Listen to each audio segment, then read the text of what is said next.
ஓம் சாந்தி. 9/8/2016. இன்றைய முரளியின் தலைப்பு இனிமையான குழந்தைகளே.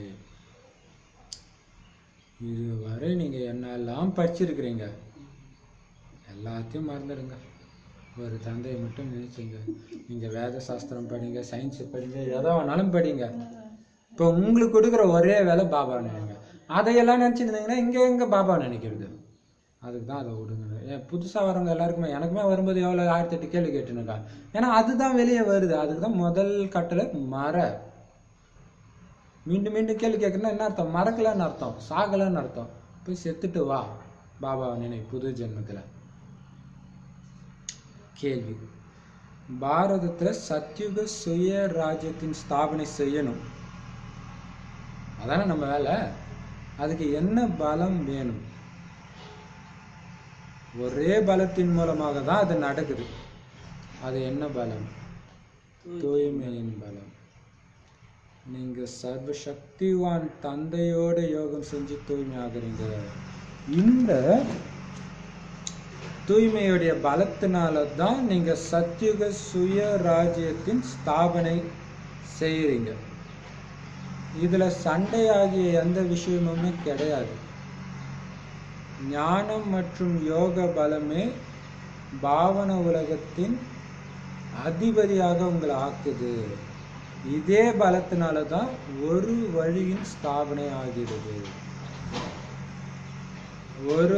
ஒரே பலம் ஒருவர் மேல் உள்ள நம்பிக்கைன்னுவாங்கல்ல அடிக்கடி மாதாஜி. அதுதான் இப்போ நமக்கு பாபா பாபா பாபா அந்த வெறும் அந்த நினைவு மட்டும் இருக்கும்போது புத்தி பயங்கர பியூர் ஆகிடுது, தூய்மை ஆகிடுது இல்லையா? ஸோ அந்த தூய்மையின் பலம்தான் உங்களை உலகத்துக்கே ராஜ்யம் பண்ண வைக்கிது, நரகத்தை சொர்க்கமாக மாற்றுது. அப்போ எப்படி ஆகுறீங்க? அந்த சர்வ சக்திவான் தந்தையோட யோகம் வைக்க வைக்க உங்களுக்கு சர்வ சக்திகள் நிரம்புது, தூய்மை ஆயிடுறீங்க. மற்றபடி நீங்கள் உலக ராஜ்யத்தை ஒன்றும் சண்டை போட்டு அடையலை. அவ்வளோ ஈஸி. ஒரு மிலிட்ரினா எவ்வளோ ட்ரைனிங் கொடுத்து என்னென்னமோ பண்ணுறாங்க. உங்களுக்கு எதுவுமே கிடையாது, எந்த சின்ன சண்டை கூட கிடையாது. ஞானம் யோக பலத்தை உருவாக்குங்க. உண்மையிலே நீங்கள் மாயா கிட்ட கூட சண்டை போட தேவை. பலம் வந்துச்சுன்னா அதுவே போயிடும். அந்த எப்போ அந்த பலம் கம்மியாக இருக்குதோ அப்போ தான் வருது. பலவானோட பலவான ஆகி சண்டை போடுறோன்னு சொன்னால் கூட அது எப்போ உங்களை தாக்கும்னா, எப்போ நீங்கள் பலம் இழக்கிறீங்களோ அந்த டைம் தான் தாக்கும். ஸோ பலமாகவே எப்போ இருந்தால் வராது. ஏன்னா அதுதான் பாவனமான தூய்மையான உலகத்தின் அதிபதியாகவே உங்களை ஆக்குது. இந்த ஒரே பலம் இல்லையா? ஞானமும் யோகத்தின் மூலமாக தான் தூய்மை ஆகுறீங்க. இந்த பலத்தின் மூலமாகத்தான் ஒரு வழி. எதுனால அப்போ இங்கே தூய்மைன்றது என்ன? அது எதுக்கு எடுத்தாலும் சஞ்சலமாகாமல் இருக்கிறது தான். சின்ன சின்ன விஷயத்துக்கெல்லாம் கோபப்படுறது, அழுவுறது, அந்த மாதிரி. அப்போ இன்னும் சக்தி இல்லை, அதனால தான் தற்கொலை பண்ணிக்கிறது. கோபமுமே அதே பலகீனம் தான் இல்லையா? இப்போ அதுக்கு காரணம் என்ன? அவங்கவுங்க ஒரு மன வழி. நம்மள மாதிரி அவங்க நடக்கலையே, இந்த மாதிரி இது. அப்போ ஒரே வழி. பாபா சொன்னாரா, கண்ணை மூடிட்டு அது எப்படிப்பட்ட கஷ்டமாக இருந்தாலும் எனக்கு கவலை இல்லை. ஐயப்பன் கோயில் போகிறவங்க அழகாக பாடுறாங்க, கல்லும் முள்ளும் காலுக்கு மெத்தையாம். ஐயப்பன் நினைவில் போகிறதுக்கே, நம்ம நினைவில் போகிறதுக்கே அவங்களுக்கு அது மெத்தையாக தெரியுதுன்னா, நம்ம பாபா நினைவில் போனால் எதுவுமே தெரியாது இல்லையா? இப்போ ஒரே வழி ஸ்தாபனை ஆகுது. இந்த ஒரு பலம், நினைவு பலம், ஞான பலம், ரெண்டுமே கலந்து பண்ணுற யோகா தான் பவர் இல்லையா? சரி, பாடல் கடைசியில் அந்த நாளும் வந்துடுச்சு. இன்னைக்கு தினம் தினம் சொல்லிட்டு இருக்காரு, ஒரு நாள் வந்துடும் இல்லையா? அதான். ஓம் சாந்தி. குழந்தைங்க பாட்டை கேட்டீங்களா? இந்த பாட்டை ஒன்றும் பாபா குழந்தைங்க உருவாக்கல, சினிமாக்காரங்க தான் உருவாக்குனாங்க.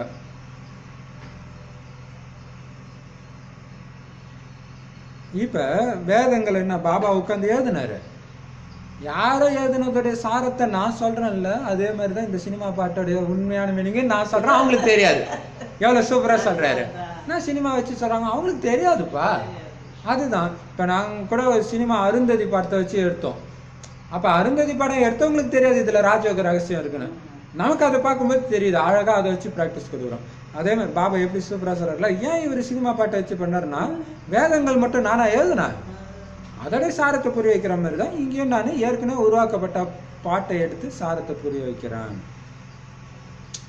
நேற்று கூட ஒரு பிரதர் மனோ பிரதர்னு ஸ்ரீலங்கால இருந்து அவர் சொல்லியிருந்தார். என்ன சொல்லியிருந்தாருன்னா, பாபா இந்த உலகியல் விஷயத்தை வச்சு நம்ம கிட்ட நகைச்சுவை பேசுவாராம். இப்ப கூட இது நகைச்சுவை தானே சொல்றாரு. அதே மாதிரி என்ன சொல்றாராம், காலைல அமிர்த வேலைக்கு வந்தா குழந்தைங்க உட்காந்துட்டு இருக்கிறத பார்த்தா ஜெய்ப்பூர்ல ஹடயோகத்துல உட்காந்துட்டு இருக்க மாதிரி இப்படி உட்காந்துட்டு இருக்கிறாங்க, சகஜமா அன்பா நினைங்கன்னு சொன்னா அப்படின்னு சொல்றாராம். அதுதான் பாபா எல்லாத்தையும் பாக்குறாரு, சிரிக்கிறாரு. அதே மாதிரி என் குழந்தையும் இருக்குதுன்ட்டு நம்ம கிட்ட சொல்றாரு இல்லையா. சரி, நினைக்கிறது அன்பான அப்பாவை, அதுல எதுக்கு இப்படி மிலிட்ரி மேன் மாதிரி இருந்துட்டு இல்லையா. சரி, பாபா சொல்றாரு, படகோட்டி அல்லது தோட்டக்காரன் அல்லது சத்கதி கொடுக்கிற வள்ளல், இந்த மூணுமே ஒரே ஒரு தந்தை தான்னு தெரிஞ்சுக்கிட்டீங்களா? விஷக்கடல்ல இருந்து பார்க்கடலுக்கு அழைச்சிட்டு போற படகோட்டி, முள்ள மலராக்குற தோட்டக்காரன், உண்மையான வழி சத்கதி கொடுக்கிற வள்ளல். எந்த பிரதிபலனும் இல்லாம அந்த வழியை கொடுக்கிறாரு இல்லையா. அதனால்தான் வள்ளல்ன்றாங்க. ஜீவன் முக்திக்காக தான் பக்தி செய்யறாங்க. ஆனா ஜீவன் முக்தி தான் சத்கதி இல்லையா. இதை கொடுக்கிற வள்ளல் ஒரு பகவான் தான்.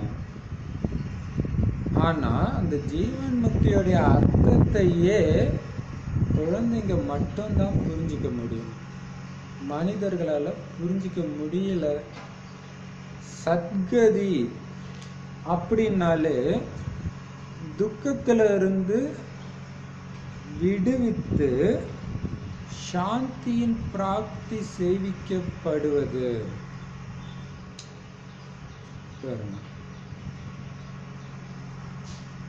சத்கதிக்கு ஆப்போசிட் என்னது? துர்கதி இல்லையா. துர்கதினா துக்கம் நிறைஞ்சது. அப்ப துக்கம் நிறைஞ்ச இடத்துல இருந்து உங்களை முதல்ல காப்பாத்தி அமைதியை உங்களுக்கு பிராப்தியா கொடுக்கறதுக்கு பேரு தான் சத்கதி.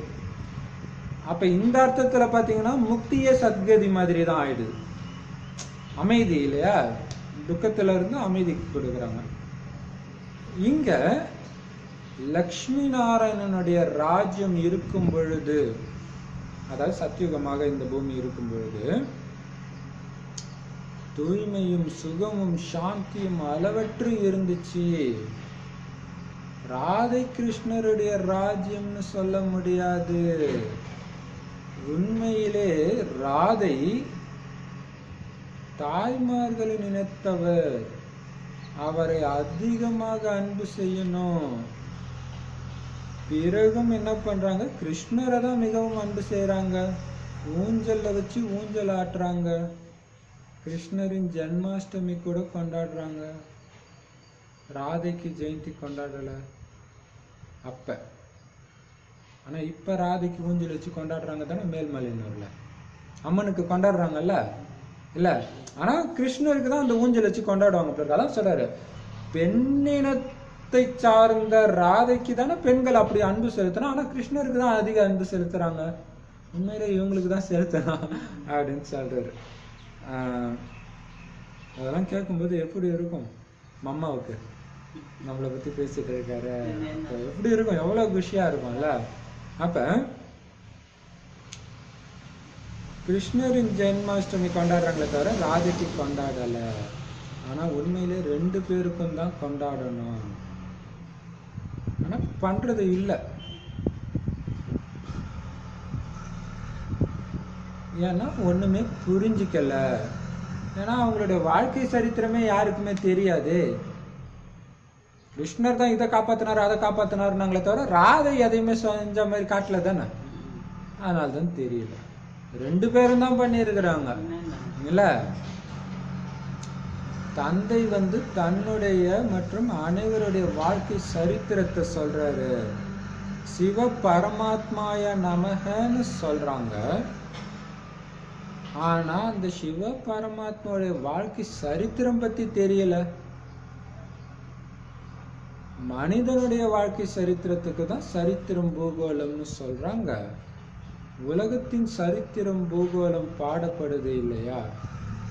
எத்தனை தாலுக்காக்களில் ஆட்சி புரிந்து கொண்டிருந்தார்கள், எவ்வளவு பூமி மீது ஆட்சி புரிந்து கொண்டிருந்தார்கள், எப்படி ஆட்சி புரிஞ்சாங்க, பிறகு அவங்க எங்க போனாங்க, இந்த விஷயங்கள் யாருக்குமே தெரியாது இல்லையா? வரலாறுல சொல்றாங்க அலெக்சாண்டர் வந்தாரு, இந்த இடத்துல ஆண்டாரு, ஷாஜகான் வந்தாரு, இதெல்லாம் சொல்றாங்களே. இந்த நாராயணன் லக்ஷ்மி எங்க ஆண்டாங்க, எவ்வளவு காலம் ஆண்டாங்க, இப்ப எங்க போயிட்டாங்க, யாருக்காவது தெரியுமா? ஆனா குழந்தைங்களுக்கு மட்டும் தெரியுது. பாபா புரிய வைக்கிறாரு. படைப்பவரை பற்றியும் அவருடைய படைப்பை பற்றிய ஞானத்தை குழந்தைங்களுக்கு தான் புரிய வைக்கிறார். அதனாலதான் முருகன் பிள்ளையார் கதையில யாருக்கு ஞானப்பழம் கிடைக்குது? குழந்தைக்கு கிடைக்குது, பக்தருக்கு கிடைக்கல, குழந்தைக்கு தான் புரிய வைக்கிறார். எதை? ஞானத்தை. எவ்வளவு பெரிய விஷயம் இல்லையா? அப்ப உண்மையிலே இது கலியுகத்துடைய கடைசி மற்றும் சத்தியுகத்துடைய ஆரம்பம் அப்படின்னு நீங்க தெரிஞ்சுக்கிட்டீங்க. சொல்றபடி பார்த்தா இப்பவே சத்தியுகம் மாதிரி தான், கலியுகத்துடைய கடைசியும் இதே தான். ஏன்னா அது ரெண்டுமே அட் அ டைம்ல நடந்துட்டு இருக்குது. சுத்தமான கலியுகத்துடைய எந்த பாதிப்பும் ஒரு அணு கூட இல்லாத இருக்கிறது தான் இந்த 1ஆம் தேதி. அது வரைக்கும் அது இருந்துகிட்டே இருக்கு. அப்ப சங்கமத்துல தான் பரமபிதா பரமாத்மா மனிதர்களை பதித்த நிலையில இருந்து பாவன தேவதையாக ஆக்குறாரு. உத்தம புருஷர்கள்,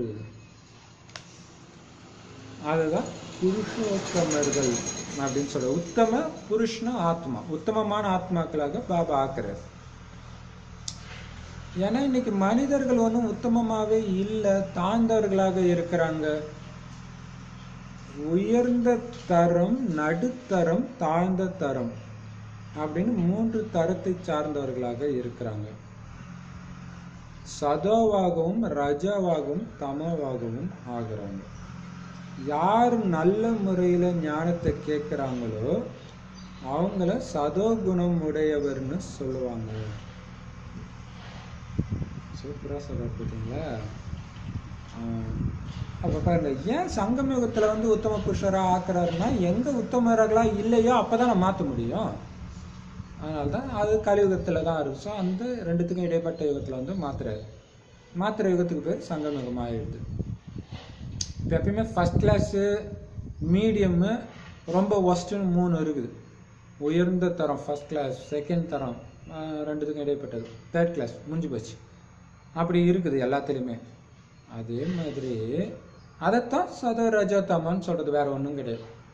எவ்வளோ ஈஸியாக சொல்ல பாருங்க. வீட்டில் சதோ பிரதானம் இந்த மாதிரி குணம் இருக்கும், ரஜோனா இந்த மாதிரி குணம், இங்கே அதெல்லாம் சொல்ல. ஃபர்ஸ்ட் கிளாஸ் அது இறங்குனா ரஜோ, சுத்தமாக காலினா தமோ. இங்கேயும் சொல்றாரு பாபா குழந்தைங்களும் அந்த மாதிரி இருக்கிறாங்களாம். யாரு நல்ல முறையில ஞானம் கேட்கிறாங்களோ அவங்க தான் சதோகுணம். யார் கொஞ்சமா கேட்கிறாங்களோ அவங்க ரஜோகுணம். அப்ப ஞானத்துல எவ்வளவு இருக்குது பாருங்க. அதுதான் மாத்துது. சஞ்சீவனி மூலிகை வேலையை செய்யுது. ஏதாவது ஒரு தப்பு செஞ்சுட்டு வந்துட்டீங்க, மாயா வசப்பட்டு, அந்த ஞானத்தை கேட்கும்போது உள்ள அப்படி ஒரு பெரட்டுது பாருங்க, ஒரு எரிச்சல் வருது பாருங்க நம்ம மேல. இப்போ அந்த மூலிகை வேலை செய்யுது. ஆனா எப்போ அது எரிச்சல் கொடுக்கும்? அந்த அளவுக்கு ஆழமா நீங்க படிச்சாதான் கேட்டுக்கும். 20 நிமிஷத்துல குடுன்னு படிச்சுட்டு போனீங்கன்னா ஒன்றும் கேட்காது இல்லையா? அதுதான் இப்போ பாப்பா சொல்றாரு, கொஞ்சமா கேட்குறவங்க ரஜோகுணம், கேட்கறதே இல்லையா தமோ குணம். அப்படிக்கா பாபா குழந்தை தான் சொல்லுவாங்க, ஆனால் கேட்க மாட்டாங்க. சேவையெல்லாம் பண்ணுவாங்க, பட் கேட்க மாட்டாங்க. தமோ குணம்ன்றது. படிப்பை தான் பாபா இந்த வாரம் ஃபுல்லாக இம்பார்ட்டன்ஸ் கொடுத்துக்கிட்டே இருக்கிறாரு இல்லையா? ஆப்சண்ட் ஆகக்கூடாதுன்னு சொன்னார். சரி, படிப்பில் கூட அப்படி தான் ஆகுது. குழந்தைகளாகிய உங்களுக்கு சதோ பிரதான படிப்பு வேணும். அதனால தான் சதோ பிரதானமான லக்ஷ்மி நாராயணர் ஆகிறதுக்கான ஞானம் உங்களுக்கு கொடுக்கப்படுது. அப்போ இந்த ஞானம் என்ன மாதிரி ஞானம்? சதோ பிரதான ஞானம். இந்த சதோ பிரதான ஞானத்தை கேட்டுக்கிட்டு தமோ பிரதான ஞானத்தை கேட்டு ஏன் நேரத்தை வீணாக்குறீங்க? அதுக்கு தான் பாபா சொல்றாரு, உங்க வாயிலிருந்து ஞான ரத்தினங்கள் தான் வெளிப்படணும். உங்க காதுலயும் அது மட்டும்தான் கேட்கணும். அது இல்லைன்னா அவங்கள விட்டு வெளியே போங்க. அவங்களுக்கு என்ன வேலை? என் குழந்தைய நான் கஷ்டப்பட்டு துவச்சி அழகா வச்சுட்டு இருக்கிறேன், ராவனை வந்து இஷ்டத்துக்கு சாக்கடையை அள்ளிட்டு போறான், நீங்களும் அங்கே நின்றுட்டு இருக்கிறீங்க இல்லை? அதனால தான் அதை கேட்க வேண்டாம், அது கொக்கு அப்படின்னு சொல்றாரு. ஏன்னா சதோப்பிரதான தேவதைகளா லக்ஷ்மி நாராயணா மாறினா சதோப்பிரதான படிப்பு தானே வேணும். அதுதான் உங்க காதுல எந்த நேரமும் ஒழிக்கணும். நரன்ல இருந்து நாராயணன், நாரியிலிருந்து லக்ஷ்மி ஆகணும். கீதைக்காக கூட நீங்க இது உண்மையான கீதைன்னு சொல்றீங்க, இது உண்மையான கீதா பாடசாலை, அதான் சத்திய கீதா பாடசாலான்னு போடுறது இல்லையா? உண்மையான கீதா பாடசாலை அதாவது சத்திய நாராயணன் ஆகிறதுக்கான கதை, அல்லது உண்மையான அமர கதை, அல்லது உண்மையான மூன்றாவது கண்ணின் கதை அப்படின்னு நீங்க எழுதலாம். ஏன்னா மூணாவது கண் கதை அது எனக்கு தெரியும், இப்போ அமர கதை தான் நான் அது படிச்சிருக்கிறேன்னு படிச்சிருப்பீங்க. ஆனால் இது உண்மையான கதை, இந்த உண்மையான வார்த்தை, இந்த உண்மைன்றதுல தான் வித்தியாசம் இருக்குது. கீதை நான் படிச்சிருக்கிறேன்ப்பா, படிச்சிருக்கீங்க. ஆனால் இது சத்தியமான கீதை. வாங்க, சத்தியமான கீதை அப்படி ஒரு கீதை இருக்குதா? வாங்க வாங்க கேளுங்க, இந்த கீதை கேளுங்க, அந்த கீதைக்கு இந்த கீதைக்கு என்ன டிஃப்ரென்ஸ்னு உங்களுக்கு தெரியும். எழுதுங்க இப்படி போர்டில். எல்லா படமும் உங்ககிட்ட இருக்குது. இப்போ இதுலேயே முழு ஞானம் வந்துடுச்சு உங்ககிட்ட இருக்கிற படத்திலே. பிரஜாபிதா பிரம்மா குமார் குமாரிகளாகிய நாங்க இந்த பாரதத்தை சதோ பிரதானமாக சொர்க்கமாக ஆக்கியே தீருவோம் அப்படின்னு உறுதி எடுக்கிறீங்க தானே?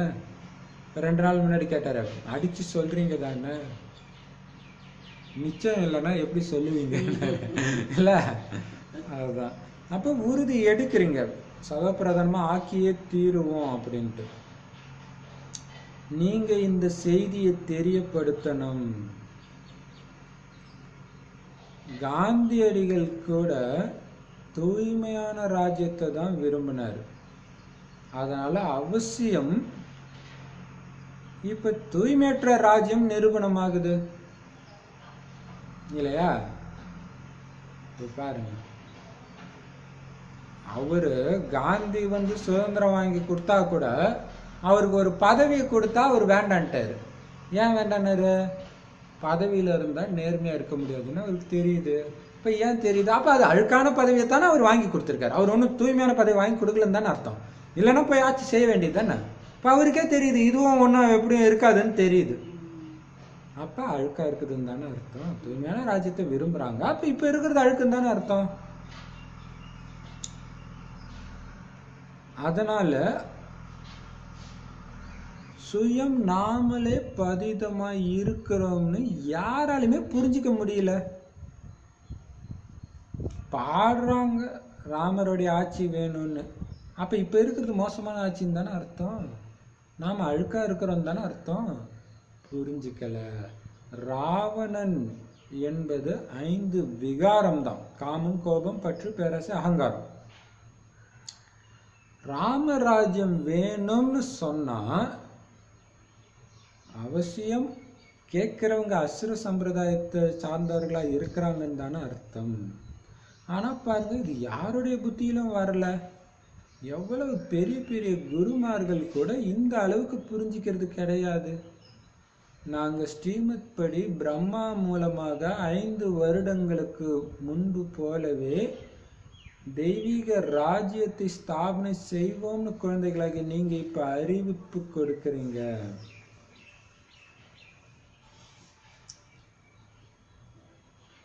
இது புருஷோத்தம சங்கமம். என்ன தைரியத்துல சொல்றோம் இத்தனை வருஷத்துக்குள்ள நாங்க சொர்க்கத்தை உருவாக்கிடுவோம்னு? ஞானம்.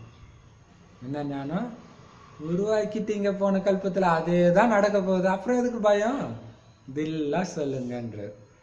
நேற்று கூட ஒரு சிஸ்டர் சொன்னாங்க, பாருங்க பிரதர், நாம் இப்ப நடிக்கிற ஒரு வார்த்தையும் பல கோடி மடங்கு தடவை நாம் நடிச்சிருக்கிறோம். ஆனா எங்கேயாவது பழசு மாதிரி தெரியுதா? புதுசா பேசுற மாதிரி இல்ல, எவ்வளவு பெரிய விஷயம். அப்ப அந்த பழசு மாதிரி இருந்தா பயம் இருக்காது, இதெல்லாம் சொல்லுவீங்க. பழசு ஜெயிச்சிட்டோம். பாபா சொல்றாரு, என் குழந்தை வாயில இருந்து வார வார்த்தை போய் ஆகாதுன்ற, எவ்வளவு பெரிய விஷயம். அப்ப இது புருஷோத்தம சங்கம யுகம். இப்ப தாழ்ந்த புருஷர்களிலிருந்து சதோ பிரதான புருஷோத்தமராக ஆகுறீங்க. சூப்பரா சொல்றாரு இல்லையா? அப்ப ரொம்ப கீழான ஆத்மால இருந்து மிக உயர்ந்த ஆத்மாவாக ஆகுறீங்க. மரியாதா புருஷோத்தமர், ஆதி சனாதன தேவி தேவதா தர்மத்தினர் தான் நீங்க. சரி, இப்ப தாழ்ந்த ஆத்மாக்களாக இருக்கிற நீங்களே சதப்பிரதான ஆத்மாவா மாறுறீங்க. அப்ப அந்த மரியாதா புருஷோத்தமன் சொல்றாங்க இல்லையா, ஈஸ்வரிய மரியாதைக்கு உட்பட்ட உத்தம புருஷர்கள்னு யார சொல்றோம்னா ஆதி சனாதன தேவி தேவதா தர்மத்தினரை தான். இப்ப பாபா கொடுக்குற ஞானத்துடைய பவர் பாருங்க, 2500 வருஷத்துக்கு அவங்கள வழி நடத்துது. இப்ப என்ன மாதிரி பவர் இது இல்லையா? மரியாதா புருஷோத்தமராக இருக்கிறீங்க. இப்ப சரி ஆகுறீங்க தேவதையா. இப்ப ஒரே ஒரு தேவி தேவதா தர்மத்தின் ஸ்தாபனை ஆகுது. மற்ற தர்மங்கள் எதுவுமே இருக்கவே இருக்காது. இது ஸ்தாபனை ஆயிடுச்சுன்னா அது இருக்காது. ராஜ்யத்துக்குள்ள அத்தனை பேரும் தயாராயிட்டாங்கன்னா டக்குன்னு அழிவு ஸ்டார்ட் ஆயிடும். இந்த தர்மத்துக்காக அது வெயிட்டிங். எவ்வளவு பெரிய விஷயம் இல்லையா? அதுதான். அதாவது ஒரு செடி ஒரு குறிப்பிட்ட டைம் வளர்ந்த உடனே களை எடுக்க ஆரம்பிக்கிறாங்க பாருங்க, அந்த மாதிரி நடக்குது இது இல்லையா? சத்யுகத்துல பாருங்க, அவருடைய ஒவ்வொரு வேர்டுக்கும் 1000 ரகசியம் இருக்குன்னு நேற்று சொன்னாரு, அப்படிதானே? இப்பொழுது ஒரே ஒரு தேவி தேவதா தர்மத்தின் ஸ்தாபனை ஆகுது. எப்ப? இப்ப. பிறகு வேறு தர்மங்கள் இருக்கவே இருக்காது. என்ன அர்த்தம்? இது ஆகி முடிச்ச உடனே இருக்காது. எவ்வளவு பெரிய விஷயம் இல்ல? சத்யுகத்துல ஒரு தர்மம் ஒரே ஒரு ராஜ்யம் தான் இருந்துச்சு அப்படின்னு குழந்தைகளாகி நீங்க நிரூபித்து புரிய வைக்கிறீங்க. நிரூபிக்க முடியும். ஏன்னா நாளுக்கு நாள் தான் துண்டாகுது. ஒரு கட்சி பல கட்சியா துண்டாகி போயிட்டே இருக்கு. ஸோ இந்த துண்டாகிறதெல்லாம் ராவண ராஜ்யம். அப்ப இது எப்படி இருக்கும் இதுக்கு முன்னாடி? இப்போ ஒரு கட்சியில இருந்து பல கட்சி வருதுன்னா அந்த கட்சி உடையறதுக்கு முன்னாடி ஒரு கட்சியா இருந்துச்சு. அந்த கட்சிக்கு முன்னாடி வேற ஒரு கட்சியில இருந்து பிரிஞ்சு வந்திருக்கும் கருத்து வேற்றுமையினால. அப்ப இதுக்கெல்லாம் ஆதிக்கு போயிருந்தீங்கன்னா கருத்து வேறுபாடே இல்லாம இருந்திருக்கும் தானே. அதுதான் லட்சுமி நாராயணன் ராஜ்யம். 2500 வருஷம் இருந்துச்சுன்னு நிரூபிச்சு புரிய வைக்கிறீங்க நீங்க. திரேத்தாவில பாருங்களா, நீங்க புரிய வைக்கிறீங்கன்றாரு. ஆனா பாபா தான் நமக்கு புரிய வைக்கிறாரு. அதான் செய்பவர் செய்விப்பவர், செஞ்சு காட்டி நம்மள செய்ய வைக்கிறார். திரேத்தாவில சூரிய வம்சத்துல இருந்து மாறி சந்திர வம்சத்துக்கு போறாங்கன்னா கூட மொழி ஒன்றாகத்தான் இருக்கும். அது வேற ஒரு வம்சம்தான் இருந்தாலும் அதே ஹிந்தியே தான் இருக்கும். இன்னொரு மொழி உருவாக்கணுன்ற எண்ணம் கூட அவங்களுக்கு இருக்காது. எவ்வளோ ஒரே மொழி, ஒரே வழி, ஒரே ராஜ்யம், ஒரு குடும்பம், செம இல்லையா? இப்ப பாருங்க, பாரதத்துல எத்தனை மொழிகள் இருக்கு. ஆனா நம்முடைய ராஜ்யத்துல ஒரே ஒரு மொழி இருந்துச்சு. எது பெருமை? இங்க 1008 மொழியை வச்சு ஏன் மொழி உயர்ந்தது, நான் ஏன் மொழி உயர்ந்ததுன்னு சொல்றது பெருமையா? 2500 வருடம் ஒரே மொழி இருந்துச்சு, அது பெருமையா இல்லையா? நம்ம ராஜ்யத்துல பாபா எப்படி சொல்றாரு பாருங்க, நம்ம ராஜ்யத்துல. ஆனா பாபாவும் வரமாட்டார் அங்க, நம்ம ராஜ்யத்துலன்றது இல்லையா? தற்சமயத்திலோ நிறைய பார்த்து கொண்டே இருப்பீர்கள். எப்படி பிரயாணம் செய்து பக்கத்தில் வந்து கொண்டே இருக்கும் பொழுது இப்பொழுது நம்முடைய வீடு வந்துடுச்சு அப்படின்னு தங்களது தேசத்தின் பக்கம் பார்த்து குஷி அடையறாங்க. அவ்வளவுதான். இப்பொழுதே போய் சந்திக்க போகிறோம்னு சந்தோஷப்படுவாங்க. அதே மாதிரி உங்களுக்கும் கூட உங்களுடைய ராஜதானியின் காட்சி சாட்சாத்காரம் தெரிஞ்சுக்கிட்டே இருக்கும். நேற்று இதோடைய கண்டினியூஷன். தங்களுடைய முயற்சியினுடைய சாட்சாத்காரம் கூட ஆகும். பாபா முயற்சி செய்யுங்கள் என்று நமக்கு எவ்வளவு சொல்றார் என்பதை பார்ப்பார்கள்.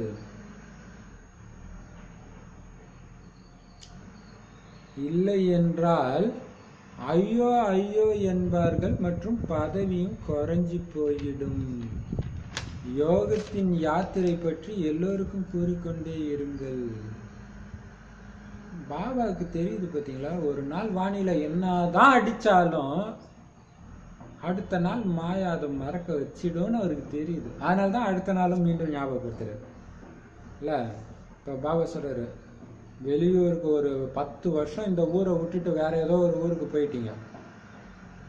10 வருஷம் கழிச்சு இந்த ஊருக்கு வரும்போது அந்த இடத்த பார்க்கும்போது அந்த ஒரு மற்றதெல்லாம் மாறினாலும் கோயில் ஓரளவு அடையாளம் கண்டுபிடிச்சிடும். கோயில், நதிகள், அப்போ அதெல்லாம் பார்க்கும்போது நம்ம ஊர் வந்துடுச்சு, குஷி வரும். கிட்ட வந்துட்டேன் எல்லாரையும் பார்க்க. அங்கே வரும்போது மைண்ட் அசைப்படும் தெரியுமா, நம்ம இவங்களை பார்ப்போம், நம்ம பேர குழந்தை வரும் பாட்டின்னு சொல்ல. உங்களுக்குள்ள ஆல்ரெடி அதெல்லாம் நடந்துட்டு இருக்கும் பேசுறதெல்லாம். அதே மாதிரி இந்த காலமும் அப்படிதான் கிட்ட நெருங்கிட்டு வருது. நெருங்க நெருங்க என்ன ஆகுமா, அந்த காட்சி தெரியுமா, சத்தியுகத்துடைய காட்சி எந்த அளவுக்கு நெருக்கத்துல வருங்களா. அதாவது இதுல ஒரு ரகசியம் இருக்கு பாருங்க. பாபா இப்போதான் டச் பண்றாரு. பாபா நேற்று சொன்னாரு எல்லாருக்கும் அது தெரியாது, யார் நல்ல முயற்சி செய்றாங்களோ அவங்களுக்கு தான் தெரியும். ஒரு பக்கம் காட்சி பார்க்க ஆசைப்படாதீங்கன்றாரு, இன்னொரு பக்கம் தெரியும்ன்றாரு. பெரிய விஷயம் இல்ல. ஏன்னா இப்ப கூட ஒரு சிஸ்டர் சொன்னாங்க 1 மணி நேரம் சத்தியுகத்துடைய காட்சி அவங்களுக்கு தெரிஞ்சுட்டே இருந்துச்சான். அமிர்த வேலை அழைச்சிட்டு போயிட்டாரு பாபா. அப்ப யாருக்கு தெரியும்னா பாருங்க, 20 வருடத்துல சத்தியுகம் வருது, அந்த சத்தியுகத்தை முதல் பிறவி எடுக்கிறோம் அப்படின்னா நமக்கு அது கிட்ட. ஒருவேளை அந்த முதல் பிறவி எடுக்கலன்னு வச்சுக்கோங்க, ஒரு 4 பிறவி கழிச்சு தான் நம்மளோட ஜென்மமே ஸ்டார்ட் ஆகுதுன்னு வச்சுக்கோங்க, அது தூரம். அப்ப நமக்கு தெரியாது. இதுதான் அந்த ரகசியம் இல்லையா. அதனால தான் சொல்ல, பார்க்குறவங்களுக்கு தான் குஷி வரும், பார்க்கலன்னா குஷி வராதுன்றாரு. நம்ம பார்க்கணும். இந்த காட்சி வேற, பாபா சொல்ற காட்சி வந்து எனக்கு பாபா தெரியணும் அந்த மாதிரி இது, அதை சொல்லலை. பட் கடைசி நேரத்தில் ஆட்டோமேட்டிக்காக எல்லாருக்கும் தெரியும்போது உங்களுக்கும் தெரிஞ்சாதான் குஷி, இல்லைன்னா மாட்டிக்குவீங்க, இங்கே இருக்கிறதுல மாட்டிக்குவீங்க.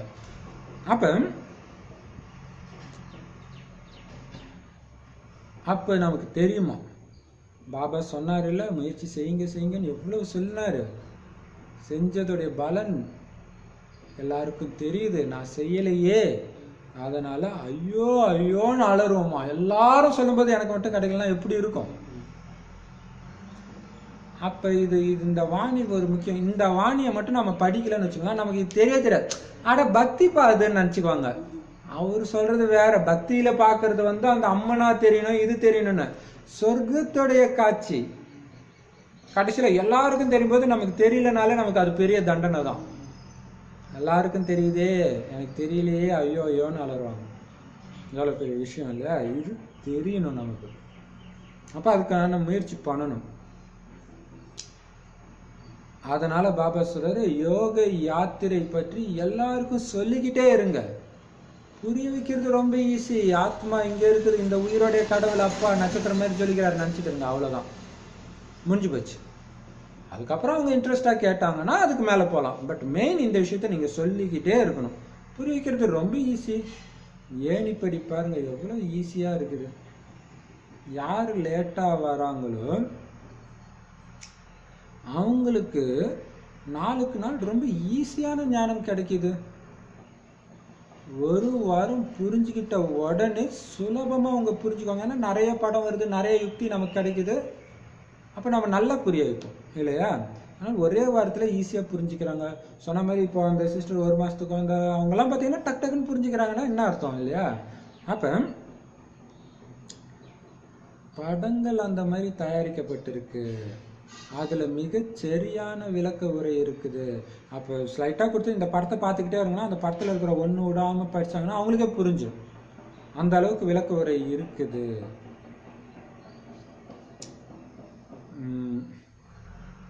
84 பிறவிகளுடைய சக்கரம் சரியா இருக்குது, கரெக்டா இருக்குது. இது பாரதவாசிகளுக்காகத்தான் இருக்குது.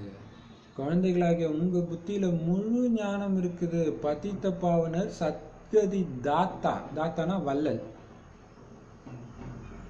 சிவபாபாவுடைய வழிப்படி நாம மீண்டும் சகஜ ராஜ யோக பலத்தினாலே நம்முடைய உடல் மனம் பொருளாலே பாரதத்தை சொர்க்கமாக ஆக்குறோம்னு நீங்க தெரிஞ்சுக்கிட்டீங்க. எப்படி இந்த லைன்ல எவ்வளவு ஞானம் இருக்கு பாருங்களா. பதித்த பாவன சத்கதி தாத்தா சிவபாபாவின் வழிப்படி மீண்டும் அதே ஈஸியான ராஜயோக பலத்தினால. ஏன்னா அந்த யோக பலம் வரும்போதுதான் நமக்கு அந்த உடலால சேவை செய்யறது, மனதால சேவை செய்யறது, பொருளால சேவை செய்யறதுக்கான பலமே கிடைக்கும். இல்லைன்னா கிடைக்காது இல்லையா? இப்ப அதன் மூலமாக பாரதத்தை சொர்க்கமாக்கிட்டு இருக்கிறோம். மற்றவர்களுடைய எதையுமே நாம பயன்படுத்துறதே கிடையாது. தங்களுடைய உடல் மனம் பொருள்னால சேவை செய்யறோம். நம்மளுடைய இதை வச்சுதான் பண்றோம் இல்லையா? மற்றவங்க இதை பயன்படுத்துறது கிடையாது. அஞ்ஞானி ஆத்மாக்கள் கிட்ட இருந்து எதையுமே வாங்குறது கிடையாது. யாரு எந்த அளவுக்கு சேவை செய்யறாங்களோ அவங்க தங்களுடைய வருங்காலத்துக்காக தான் அமைக்கிறாங்க. நீங்க தான் வீட்டின் உறுப்பினர்கள். உங்க மூலமா தான் பாபா சத்யுக சுயராஜ்யத்தை ஸ்தாபனை செய்ய வச்சுட்டு இருக்கிறார். பாபா சொல்றது, உங்களுடைய உடலையும் மனதையும் பொருளையும் பயன்படுத்தி தான் நீங்க சேவை செய்றீங்க. எந்த அளவுக்கு நீங்க சேவை செய்யறீங்களோ உடல் மனம் பொருள்னால, அந்த அளவு உங்க வருங்காலத்தை நீங்களே அமைச்சுக்கிறீங்க. ஏன்னா நீங்க தானே இந்த குடும்பத்தின் உறுப்பினர்கள், வீட்டின் உறுப்பினர்கள். நம்ம ராஜ்யத்தை நாம தானே ஸ்தாபனை பண்ண முடியும். உங்க மூலமா தான் பாபா சத்யுக சுயராஜ்யத்தை ஸ்தாபனை செய்வித்துக் கொண்டிருக்கிறார். செலவு கூட நீங்க தான் செய்வீங்க. உங்களுடைய செலவு ஒன்றும் அதிகமாலாம் கிடையாது. நீங்க சிவபாபாவை நினைவு மட்டும் செய்யுங்க, அவ்வளவுதான் உங்களுக்கு வேலை.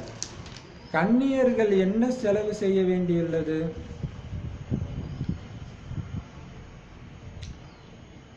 பாருங்க, நீங்க சிவபாபாவை நினைவு மட்டும்தான் செய்யணும்.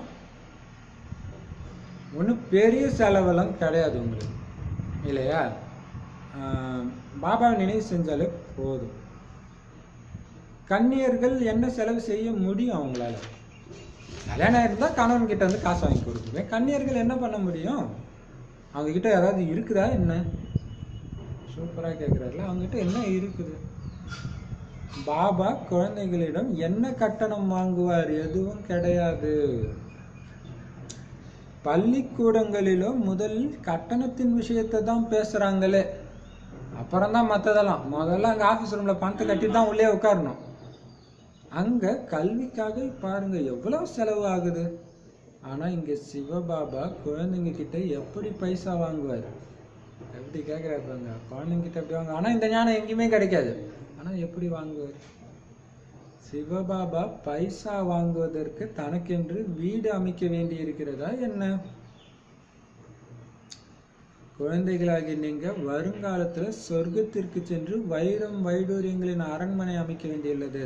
இதுதான் செம பாயிண்ட். பாபா சொல்றது என்னன்னா, நீங்க எனக்கு எதுவும் கொடுக்கல, நான் உங்ககிட்ட எதுவும் கேட்கவும் மாட்டேன், எனக்கு அது தேவையும் கிடையாது. நீங்க என்னுடைய குழந்தை, நான் எதுக்கு உங்ககிட்ட கேட்கணும், நீங்க எதுக்கு என்கிட்ட கொடுக்கணும்? நீங்க பண்ணீங்கன்னா அது உங்களுக்காக பண்றீங்க அப்படின்ற நம்பிக்கை இருந்தா மட்டும் பண்ணுங்கன்ற. எவ்வளவு பெரிய விஷயம் இல்லையா? இது சூப்பர் தான். இது பக்தியிலையுமே கூட இப்படி சொல்லிதான் கேட்டாங்க. குழந்தைகளாக நீங்க வருங்காலத்துல சொர்க்கத்திற்கு சென்று வைரம் வைடூரியங்களின் அரண்மனை அமைக்க வேண்டி இருக்குது. அதனால குழந்தைகளாக நீங்க வருங்காலத்துல சொர்க்கத்திற்கு போய் வைரம் வைடூரியங்களின் அரண்மனை அமைக்க வேண்டி இருக்குது. அதனால நீங்க இங்க என்ன செய்றீங்களோ அதுக்கான பலன் வருங்காலத்துல உங்களுக்கு மாளிகையாக கிடைச்சிடுது. இதுதான் இந்த சுதாமன் கிருஷ்ணர் அவல் கதையை. இங்க எந்த அளவுக்கு கொடுக்குறீங்களோ அந்த அளவுக்கு அங்க உருவாகிட்டு இருக்குது. மாளிகையாக கிடைச்சிடுது. இது ரொம்ப புரிஞ்சிக்க வேண்டிய விஷயங்கள். எந்த அளவுக்கு யார் உடல் மனம் பொருள்னால சேவை செய்வாங்களோ அவங்க அங்க அதுக்கேற்ற மாதிரி அடைவாங்க. கல்லூரி அல்லது ஆஸ்பத்திரி கட்டுறாங்க, 10 லட்சம் 20 லட்சம் அதுக்கு செலவாகுது. இப்பெல்லாம் கோடிக்கணக்கில் ஆகும் இல்லையா? இங்க அவ்வளவு செலவெல்லாம் ஏற்படுறதே கிடையாது.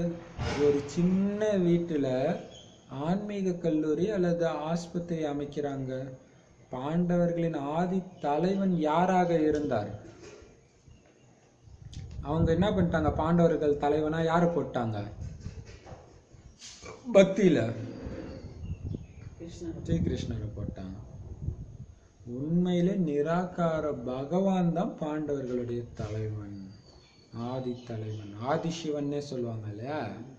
அப்ப உங்களுக்கு ஸ்ரீமத் கொடுப்பவர் பகவான் தான். மற்றபடி எல்லாருமே இந்த ராவண ராஜ்யத்துல ராவணனுடைய வழிபடி தான் இருக்கிறாங்க. பாபாவுடைய வழிபடி இருக்கிறவங்க நீங்க மட்டும்தான். இப்ப பாண்டவர்கள் நீங்க தான். ராவணனுடைய வழிபடி நடந்து பாருங்க, எவ்வளவு அசுத்தமாகி இருக்கிறாங்க. இப்ப இதே படைப்பு பழையதா தான் இருக்குது, ஆனா இதுவே பின்னர் புதியதாக மாறுது. சிருஷ்டியில பாரதம் தான் இருந்துச்சு, பாரதம் தான் உலகமே. அப்ப மகாபாரதம், வேற எங்கேயும் மகா அமெரிக்கா மகா ரஷ்யான்லாம் எழுதல, மகாபாரதம் இல்லையா? சிருஷ்டினாலே பாரதம் தான்ன்றது. பாரதம் புதியது, பாரதம் பழையதுன்னு சொல்லுவாங்க. புதியதோர் உலகம் செய்வோம், எல்லாமே அந்த பாரதத்தை வைக்கிறது தான் அந்த பேரை வைக்கிறாங்க. அப்ப புதிய பாரதமும் சொர்க்கமாக இருந்தது, பழைய பாரதம் நரகமாக ஆகிடுச்சு. அந்த பாரதம் பழசாகும் போது இது நரகம். இதுக்கு தான் பயங்கரமான நரகம்னு சொல்லப்படுது. மனிதர்களுடைய விஷயம்தான் இது எல்லாமே இல்லையா? மனிதர்களை வச்சுதான் சொர்க்கம் நரகம்ன்றதே, மனிதர்களுடைய குணாதிசயங்களை வச்சுதான். இங்க பாருங்க, இந்த உலகத்துல சுகத்துடைய பேரு அடையாளமே இல்லை. அமைதியா இருந்தா கூட இது ஒரு சொர்க்கம் மாதிரி இருக்குது. இது பயமா இல்ல, அப்படி இருக்குது. அப்ப பாபா சொல்றாரு, அதான் எல்லா சவுண்டையும் கட் பண்ணிட்டா தெரிஞ்சிடுது நரகன்ட்டு இல்ல. இப்ப பாபா சொல்றாரு, அதனாலதான் நிறைய பேர் வீட்டுல இருந்து அப்போ எனக்கு பயமா இருக்குதுன்றாங்க இல்ல. அப்ப நரகம், அதனால்தான் பயம் வருது. சொர்க்கத்துல யாரும் அப்படி சொல்ல மாட்டாங்க. இங்க ஏதாவது சுகம்னு உங்களால சொல்ல முடியுமா? சன்னியாசிகள் கூட இந்த சமயத்துல கிடைக்கிற சுகத்தை காக்கு எச்சிலுக்கு சமம்னு கேவலமா பேசுறாங்க. அதனால்தான் அவங்க இல்லறத்தை விட்டுட்டு போயிடுறாங்க. எனக்கு இப்படிப்பட்ட ஒரு சுகம் தேவையே கிடையாது, இது எனக்கு டார்ச்சர் தான் பண்ணுதுன்னு விட்டு போயிடுறாங்க. புத்திசாலிங்க தான் அவங்க இல்லையா? அவங்க சொர்க்கம் அல்லது சத்தியுகத்தின் ஸ்தாபனை செய்ய முடியாது. கிருஷ்ணபுரியோ பரமாத்மா தான் ஸ்தாபனை செய்யறாரு. ஸ்ரீகிருஷ்ணருடைய ஆத்மா மற்றும் சரீரம் ரெண்டுமே இப்ப சதோபிரதானமா இருந்துச்சு. ஸ்ரீகிருஷ்ணருடைய ஆத்மா சத்தியுகத்துல இருக்கும்போது எப்படி இருந்துச்சு?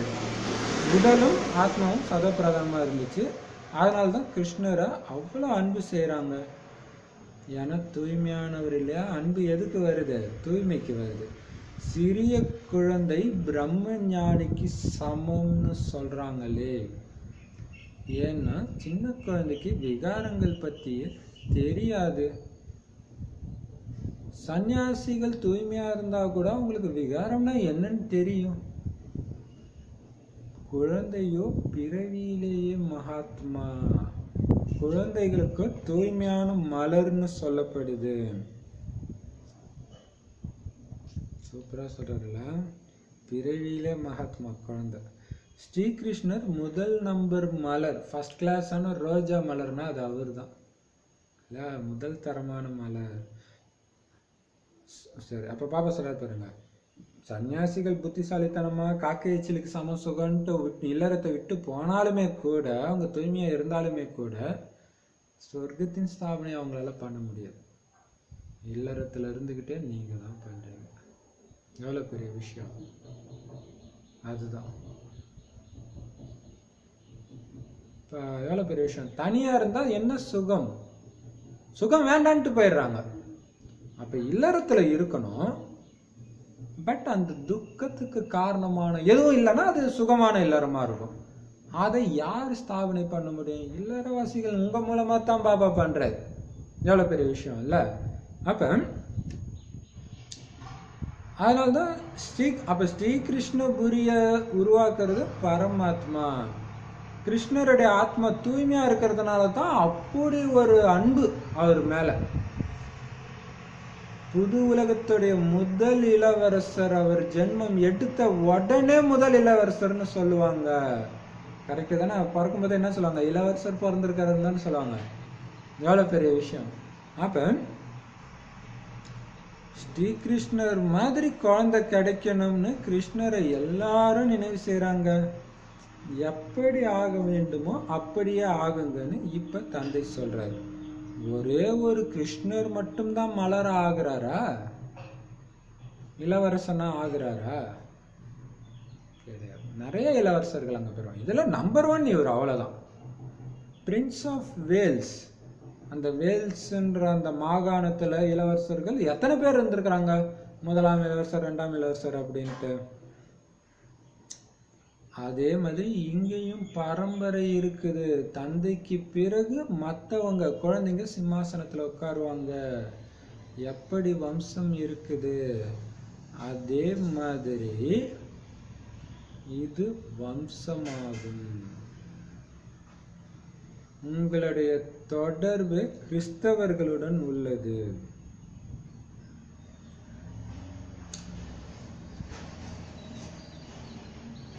கிறிஸ்தவர்களுக்கு வந்துட்டாரு பாபா.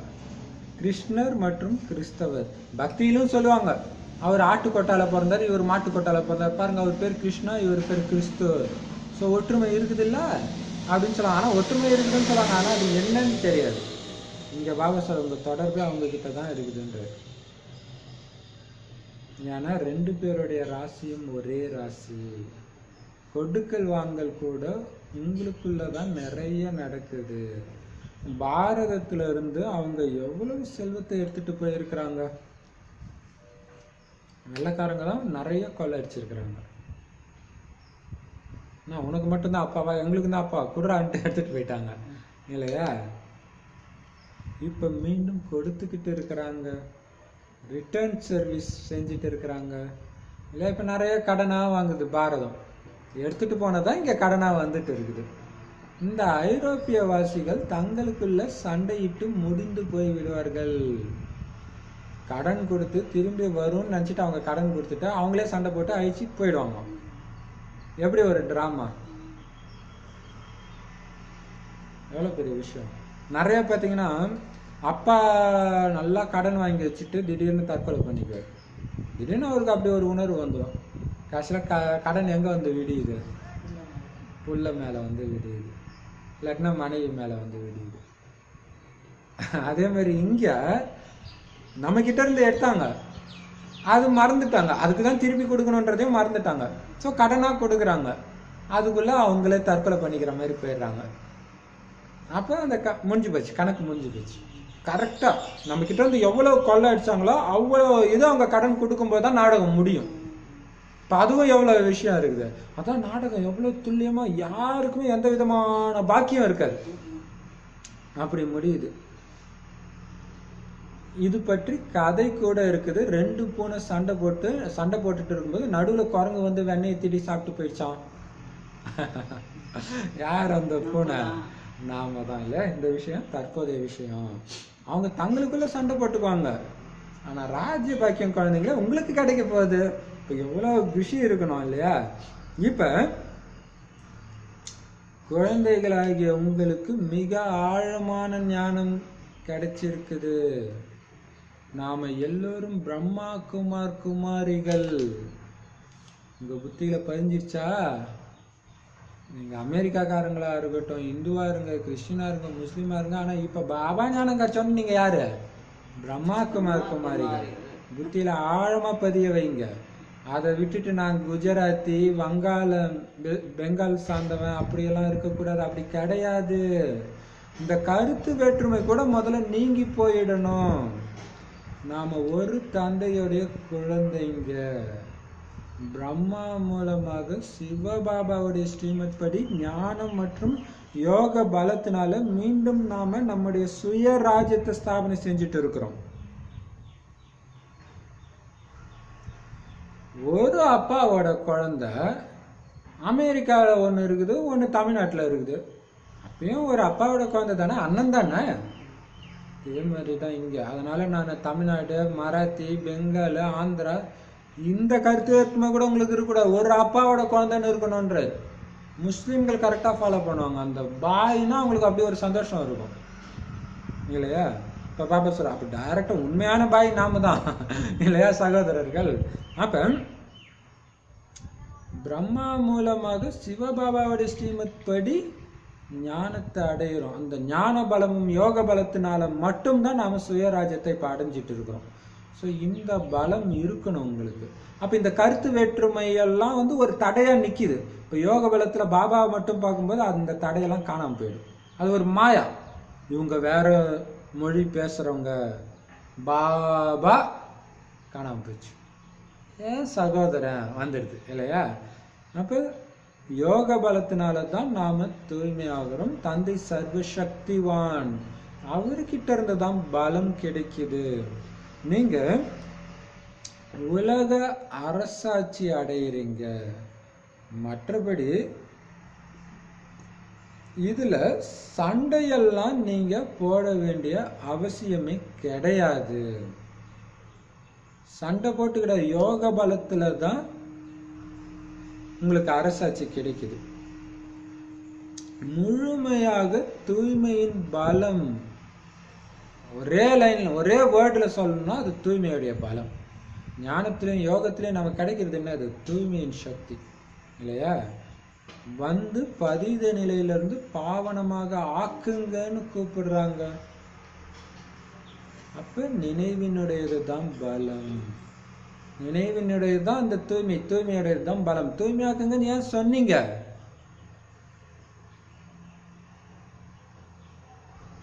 துக்கத்துல இருந்து காப்பாத்துங்கன்னு சொன்னீங்க. துக்கம் ஏன் அனுபவமாச்சு? தூய்மையின் சக்தி இழந்ததுனால அது உங்களுக்கு துக்கமா தெரியும்.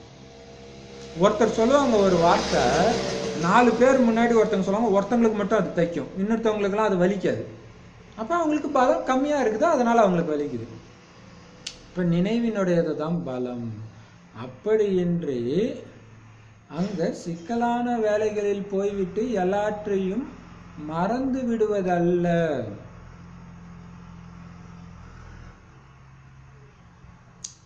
இங்கு நேரடியாக ஞானக்கடலின் அலைகளை பார்த்து கொண்டிருக்கிறீர்கள். நதிகளிலோ அந்த அலைகள் இருப்பதில்லை. கடலினுடைய ஒரே ஒரு அலை கூட எவ்வளவு தீமையை ஏற்படுத்தி விடுகிறது. பூகம்பம் ஏற்படும் பொழுது கடல் கூட பொங்கி எழும். கடலை வறண்டதாக ஆக்கி நிலங்கள் வாங்கி உள்ளார்கள். அந்த பூமியை பிறகு எவ்வளவு விலைக்கு விற்கிறார்கள். இந்த மும்பையே இருக்காதுன்னு இப்ப நீங்க தெரிஞ்சுக்கிட்டீங்க. இதுக்கு முன்னாடி பாம்பேன்னு ஒன்று இருந்துச்சா என்ன? ஒரு சின்ன கிராமமா தான் அது இருந்துச்சு. இந்த தாய்மார்கள் கள்ளங்கபடமற்றவர்கள். அந்த அளவுக்கு எழுத படிக்க தெரியாது. அதை பற்றி தாய்மார்கள் கவலைப்பட வேண்டிய அவசியம் இல்லை. ஏன்னா இங்கே படிச்சிருந்தா கூட அதெல்லாம் நீங்கள் மறக்கணும். ஏன்னா அதெல்லாம் உங்களுக்கு தடையாக வரும். பாபா சொன்னார், கண்ணை மூடிட்டு செய்யுங்க. ஆனால் நிறைய படிச்சிருந்தா செய்ய விடாது. இல்லை இதில் இப்படி இருக்கு அப்படி இருக்கு, எல்லாத்தையும் மறக்கணும். மறந்ததான். அதனால தான் தாய்மார்கள் முன்னுக்கு போகுது. யாருக்கு எதுவுமே தெரியாதோ அவங்க தான் முன்னுக்கு போவாங்க. பாபா சொன்னார் நான் செய்கிறேன், பாபா சொன்னார் நான் செய்கிறேன். யோசிச்சு படிச்சதை வச்செல்லாம் சொன்னா ஒன்றும் வேலைக்கு ஆகும். நீங்க எதுவுமே படிக்கலைன்னா ரொம்ப நல்லது. படிச்சிருக்கிற மனிதர்கள் புரிஞ்சுக்கிற நேரத்துல எவ்வளவு கேள்வி கேட்கறாங்க பாருங்க. படிச்சதுனால அதை வச்சு கேட்டுட்டு இருக்கிறாங்க. ஆனா இங்க நீங்க தந்தையை மட்டும்தான் நினைவு செய்யணும், அவ்வளவுதான். எந்த ஒரு தேகதாரி மனிதனையும் நினைவு செய்ய வேண்டிய விஷயமே இங்க கிடையாது. ஒரே ஒரு எல்லையில்லாத தந்தைக்குத்தான் மகிமை எல்லாமே.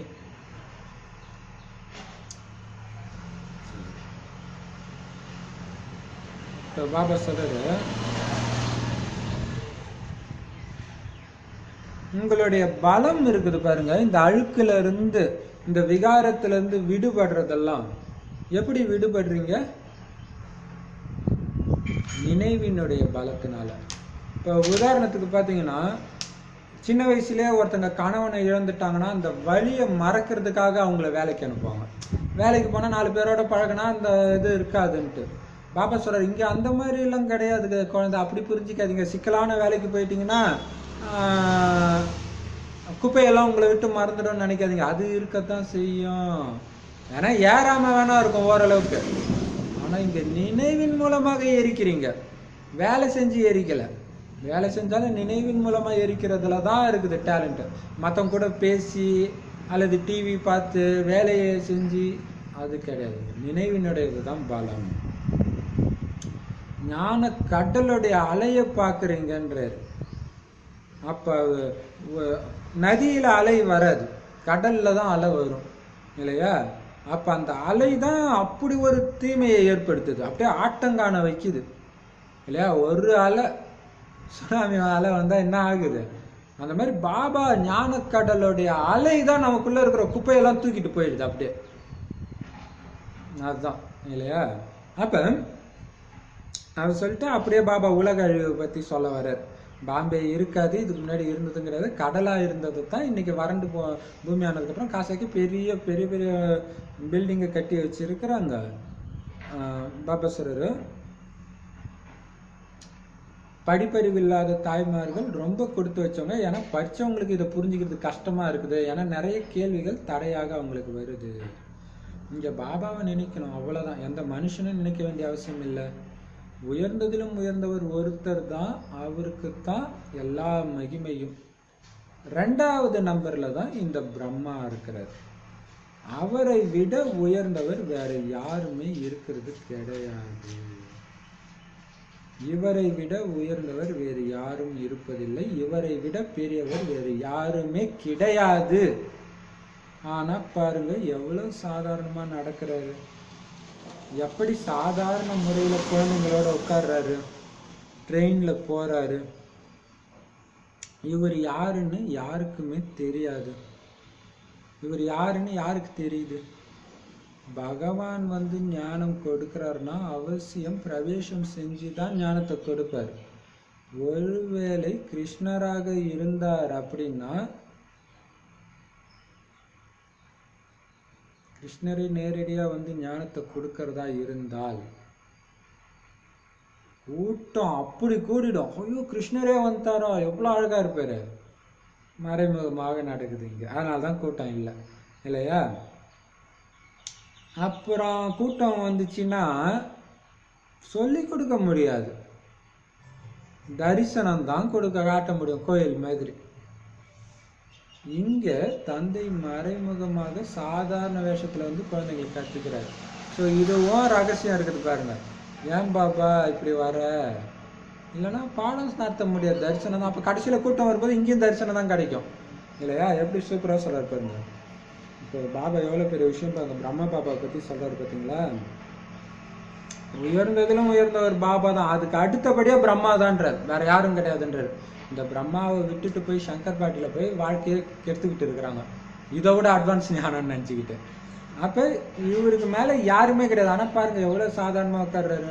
ஆனால் உலகத்தின் ஆதி தகப்பன்னா சாதாரண விஷயமா இல்லை? உலகத்தை எல்லாத்தையும் பாலனை பண்ணுறாரு, சாதாரணமாக உட்கார்றாரு, பேசுகிறாரு, ட்ரெயினில் போகிறாரு, வர்றாரு. ஆனால் யாருக்குமே இவர் யாருன்னு தெரியல. மற்றபடி கிருஷ்ணர் வந்து ஞானத்தை கொடுக்க முடியாது. ஒருவேளை அவர் இந்த கலியுகத்துக்கு வந்தால் எல்லாம் கூட்டம் கூடிடும். பார்க்கணும் பார்க்கணும். ஒரு சினிமா நடிகர் வந்தாலே அப்படி கூட்டம் போடுது. சரி, அதனால்தான் பாபா மறைமுகமாக சாதாரண வேஷத்துல வந்து உங்களுக்கு கற்றுக் கொடுக்கிறார். நீங்க யாருக்குமே தெரியாத போர் வீரர்கள், மிலிட்ரி, மறைமுகமான மிலிட்ரி. ஆத்மாக்களாகிய நாம மீண்டும் நம்முடைய ராஜ்யத்தை ஸ்தாபனை செஞ்சுட்டு இருக்கிறோம். இந்த பழைய சரீரத்தை விட்டுட்டு புது தூய்மையான உடலை எடுப்பீங்க. இப்ப அசுர சம்பிரதாயமாக இருக்குது, பிறகு தெய்வீக சம்பிரதாயமாக ஆகிடும். நாம புது உலகத்துல தெய்வீக உடலை தரித்து ஆட்சி புரிவோம் அப்படின்னு ஆத்மா சொல்லுது. ஆத்மா ஆண், ஆத்மா பெண் கிடையாது, ஆண் தான். உடல் இயற்கை, ஆத்மா எப்பொழுதும் ஆண் தான். மற்ற அப்ப பாருங்க, சூப்பர் இல்லையா? நான் கடவுள் என்ன ஆண் தான் கடவுளா, பெண் கிடையாதான்றாங்க. ஆத்மாவே ஆணு தான். அப்ப பாபாவும் ஆத்மா தான், ஆண் தான் இல்லையா? மற்றபடி சரீர கணக்கு வழக்குப்படி தான் ஆண் உடல் அல்லது பெண் உடல் கிடைக்கிது. ஆனால் நான் அவினாஷி ஆத்மாவின் இந்த சக்கரம் சுத்திக்கிட்டே இருக்குது. கலியுகத்துடைய விநாசமும் அவசியம் ஏற்பட்டே தீரும். விநாசத்துடைய அறிகுறிகள் கூட உங்க கண்ணு முன்னாடி பார்த்துக்கிட்டே இருக்கிறீங்க.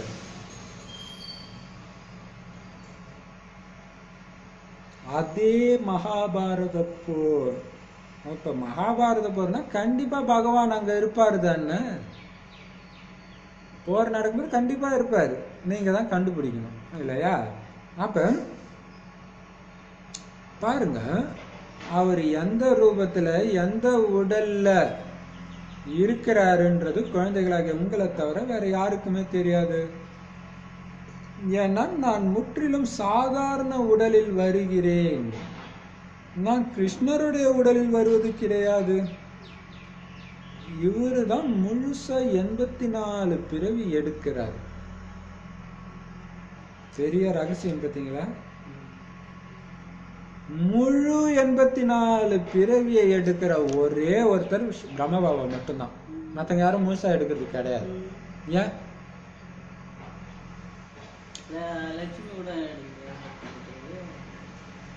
கிடையாது. அதான் பாபா சொல்றாரு. எவ்வளவு பெரிய விஷயம் இல்லையா? அப்ப ஏன்னா இது ஒரு சிஸ்டர் சொன்னாங்க,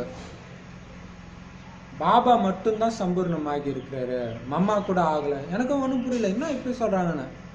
இப்போ என்ன சொல்றாங்கன்னா, சம்பூர்ணமானதான் ஃபரிஸ்தா, அதனால தான் அங்கே பிரம்மா பாபா மட்டும்தான் இருக்கிறாரு அப்படின்னு சொன்னாங்க. சரி, அப்போ முழுசா 84 பிறவி முழுசா எடுக்கிறவர் இவர் தான். இன்னொரு அர்த்தத்துல பாத்தீங்கன்னா, சங்கமயுக ஆரம்பத்திலே பிராமணனா ஆனது பிரம்ம பாபா மட்டும்தானே. ஃபர்ஸ்ட் இவரை தானே ஃபர்ஸ்ட் எடுக்கிறாரு. ஸோ முழுசா அந்த வாழ்க்கையும் வாழறாரு. நான் இவருடைய அநேக பிறவிகளின் கடைசி பிறவியிலும் கடைசியில வரேன். 60 வயது அந்த டைம்ல வரேன். 84 பிறவிகள் சூரிய வம்சத்தின் குடும்பத்தார் தான் எடுக்கிறாங்க. அவங்களே முதல் நம்பர்ல வருவாங்க. சாக்காரி விருட்சம் மற்றும் நிராகாரி விருட்சம் இரண்டு பற்றிய முழு ஞானமும் உங்களுக்கு இப்ப இருக்குது இல்லையா? சாக்கார சிருஷ்டி மரம் கீழே இருந்து கல்பவிருட்ச மரம் இருக்கு. பரந்தாமத்துல ஆத்மா தலைகீழா இருக்கிற அந்த நிராகார மரமும் பற்றிய ஞானமும் நமக்கு இருக்குது. மூலவதனத்திலிருந்து வரிசைக்கிரமமாக ஆத்மாக்கள் வராங்க. முதல்ல தேவதா தர்மத்தை சார்ந்த ஆத்மாக்கள் தான் வருவாங்க. அவங்க தான் தண்டு பகுதி இல்லையா, அந்த மரத்துல வராங்க. பிறகு வரிசைக்கிரமமாக மற்ற தர்மத்தினர் கிளைகள்லாம் வராங்க. படங்களின் விளக்கமும் மிகவும் உயர்ந்ததாக இருக்குது. குழந்தைங்க இது அழகா புரிய வைக்கணும். படத்துல அவ்வளவு தெளிவா இருக்குது. குமாரிகள் முன்னிலையில் இருக்க வேண்டும் புரிய வைக்கிறதுல. ஒரு சில பெண் குழந்தைங்க இப்படிப்பட்ட விஷயங்களை புரிய வச்சாங்கன்னா அற்புதமாகிவிடும் அல்லவா? எவ்வளவு பெயரை வெளிப்படுத்துவார்கள். லௌகீக பெயர் மற்றும் அலௌகிக பெயர் இரண்டையும் புகழடைய செய்து விடுவார்கள். நல்லது. ஏன்னா அவங்க சரீரத்துறை தாய் தந்தை என்ன சொல்லுவாங்க, அவங்க என்னோட பொண்ணு, அவ்வளோ சூப்பராக சொல்கிறாங்க பாரு. அப்போ அவங்களுக்கும் பெருமையாக இருக்கும். பரவாயில்லப்பா, உன் பொண்ணு கல்யாணம் பண்ணியிருந்தா என்ன, நானும் தான் பொண்ணை பெற்றான் பாரு, கஷ்டப்பட்டு நீ தான்ப்பா உண்மையிலே புத்திசாலியாத்தனமாக இருந்துட்டு கடைசி நேரத்தில் கண்டிப்பாக சொல்லுவாங்க, துக்கம்லாம் அனுபவிக்கும் போது. ஆனால் அந்த சின்ன வயசுல அவங்களே டார்ச்சர் பண்ணியிருப்பாங்க. நான் என் பொண்ணை பெற்றுட்டு இன்னும் கல்யாணம் பண்ணி கொடுவேன், லூசாட்டாக இருக்கிறேன், அங்கெல்லாம் அனுப்பாத, என்ன மாதிரியே பண்ணுவாங்க. ஆனால் வயசாகி அந்த பொண்ணே நிறைய துக்கம் கொடுக்கும்போது அப்போ சொல்லுவாங்க. அப்போ லௌகிக பேர் அலௌகிக பேர் ரெண்டுமே புகழ் அடைய செய்வாங்களாம் பெண்கள். இந்த ஞானத்தில் முன்னிலையில் இருந்து அழகாக புரிய வச்சாங்கன்னா நல்லது. இனிமையிலும் இனிமையான காணாமல் போய் வெகுகாலம் கழித்து கண்டெடுக்கப்பட்ட செல்லமான குழந்தைகளுக்கு தாயும் தந்தையுமாகிய பாப்தாதாவின் அன்பு நினைவுகள் மற்றும் காலை வணக்கம். ஆன்மீக குழந்தைகளுக்கு ஆன்மீக தந்தையின் நமஸ்காரம். ஆன்மீக தாய் தந்தைக்கு ஆன்மீக குழந்தைகளின் அன்பு நினைவுகள் மற்றும் நமஸ்தே. தாரணைக்கான முக்கிய சரம், சங்கம யுகத்துல சிறந்த செயல்கள் செஞ்சு புருஷோத்தமர் ஆகணும். தாழ்ந்தவராக ஆகிற மாதிரி எந்த ஒரு செயலையும் செஞ்சிடக்கூடாது. ஒன்ஸ் செஞ்சிட்டீங்கன்னா அவ்வளவுதான், திரும்ப ஒன்றும் பண்ண முடியாது இல்லையா. மறைமுகமான ரூபத்துல தந்தைக்கு உதவி செய்பவராக ஆகி பாரதத்தை சொர்க்கமாக்குற சேவை செய்யணும். தங்களுடைய உடல் மனம் பொருள் மூலமாகத்தான் பாரதத்தை சொர்க்கமா ஆக்கணும். அஞ்ஞானிகளுடைய இதை பயன்படுத்தக்கூடாது. நினைவு மற்றும் தூய்மையின் பலத்தை சேமிப்பு செய்யணும். இந்த பலத்தின் மூலமாகத்தான் நீங்க ராஜ்யத்தை அடையிறீங்க, துருவை நீக்குறீங்க. எல்லாமே ஞான யோக பலம், தூய்மையின் பலம், அதை சேமிப்பு செய்யுங்க. வரதானம், சிறந்த உள்ளுணர்வு மூலமாக இல்லறத்தை முன்னேற்றத்திற்கான சாதனமாக ஆக்கிக் கொள்ளக்கூடிய சதா சக்திசாலியாக ஆகுங்கள். சிறந்த உள்ளுணர்வு மூலமாக இல்லறத்தை முன்னேற்றத்திற்கான சாதனமாக ஆக்கிக் கொள்ளக்கூடிய சதா சக்திசாலி ஆகுங்கள். அதுக்கு விளக்கம், பிரவிருத்தி அதாவது இல்லறம். இல்லறத்துல முதல்ல விருத்தி அதாவது உள்ளுணர்வு மூலமாக தூய்மையாகவோ அல்லது தூய்மையற்றவராகவோ ஆகுறீங்க.